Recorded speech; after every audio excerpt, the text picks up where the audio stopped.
आज के मुख्य समाचार और 31 अक्टूबर 2025 की ताज़ा खबरों के साथ मैं फिर से एक बार हाजिर हूं।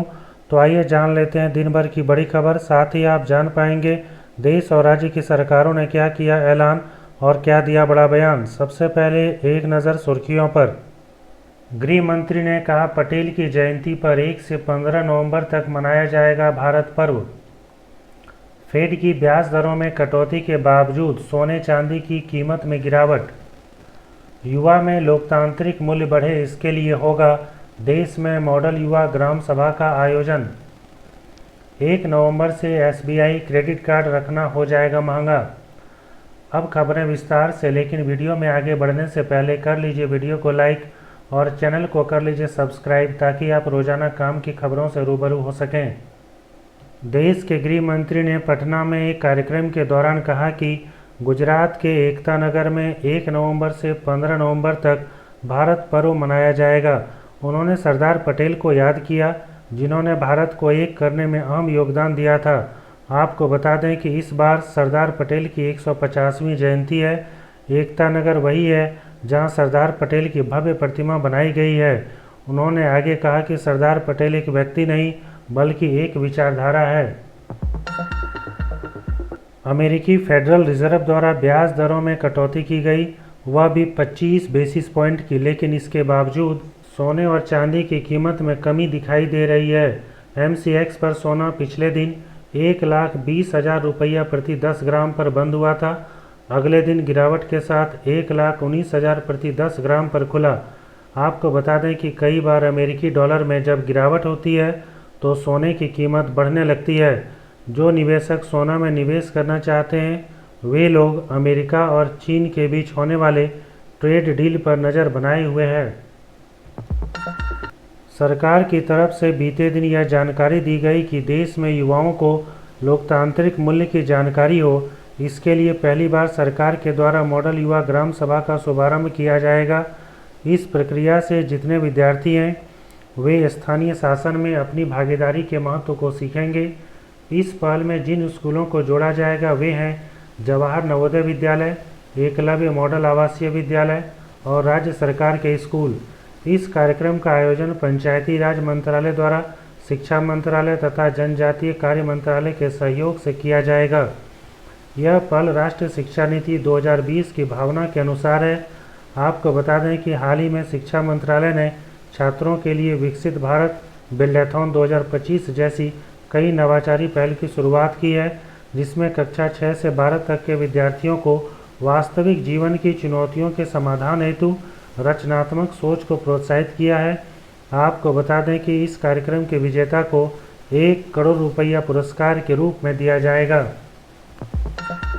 दिल्ली में बढ़ते प्रदूषण को देखते हुए सरकार ने अनोखा प्रयोग शुरू किया था। इस प्रयोग में सरकार क्लाउड सीडिंग का सहारा लेना चाह रही थी, लेकिन क्लाउड सीडिंग का 3 बार प्रयास किया गया लेकिन सफलता नहीं मिली। अब इसके अगले प्रयास को फिलहाल रोक दिया गया है। एक्सपर्ट के मुताबिक इसमें सफलता तभी मिलती है जब हवा में करीब 50% नमी हो, जबकि इस समय हवा में नमी 10 से 15% के आसपास है। खबर है कि एक बार क्लाउड सीडिंग में लगभग 64 लाख का खर्च आता है। अभी तक दिल्ली सरकार इसके लिए 3 करोड़ से ज़्यादा का खर्च कर चुकी है। इस प्रक्रिया में बादलों के ऊपर एक केमिकल का छिड़काव किया जाता है और बारिश करवाई जाती है, लेकिन दिल्ली के बादलों के ऊपर छिड़काव तो हुआ लेकिन बारिश नहीं हुई। लोगों का इन दिनों म्यूचुअल फंड की ओर ज़्यादा ही झुकाव हो रहा है। सेबी ने भी म्यूचुअल फंड के फीस में बदलाव के बारे में सोचा है। इस बदलाव को लेकर सेबी ने 15 नवंबर तक आम लोगों से राय भी मांगी है। खबर के मुताबिक open ended equity mutual fund scheme का base expense ratio 15 basis points और close ended equity mutual fund scheme का 25 बेसिस पॉइंट्स तक कम हो जाएगा। आजकल लोग डेबिट कार्ड के साथ साथ क्रेडिट कार्ड का इस्तेमाल भी खूब कर रहे हैं। ऐसे में अगर आप भी एसबीआई का क्रेडिट कार्ड इस्तेमाल कर रहे हैं तो यह अब आपके लिए महंगा साबित होने जा रहा है। एसबीआई क्रेडिट कार्ड का नियम 1 नवंबर से बदलने वाला है। एसबीआई क्रेडिट कार्ड का इस्तेमाल करने वाले लोगों को अब कुछ जगह 1% एक्स्ट्रा चार्ज देना होगा।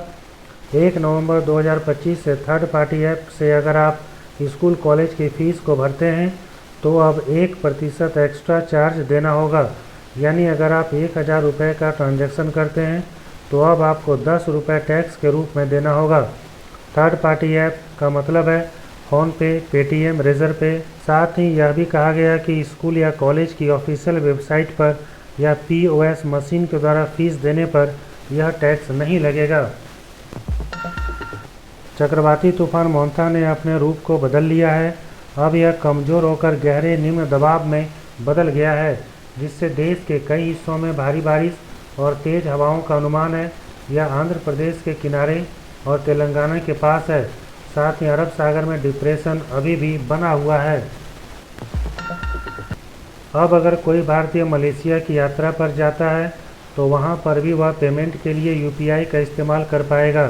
रेजर पे की तरफ से बीते दिन यह घोषणा की गई कि भारत के डिजिटल पेमेंट इनोवेशन को वैश्विक स्तर पर ले जाने की दिशा में यह एक महत्वपूर्ण कदम होगा। इस एग्रीमेंट को 7 से 9 अक्टूबर तक चले ग्लोबल फिनटेक फेस्ट 2025 के दौरान फाइनल किया गया। अगर आप भी इस तरह से देश और विदेश की छोटी बड़ी घटनाओं को जानना चाहते हैं तो आप इस वीडियो को लाइक और चैनल को सब्सक्राइब कर सकते हैं।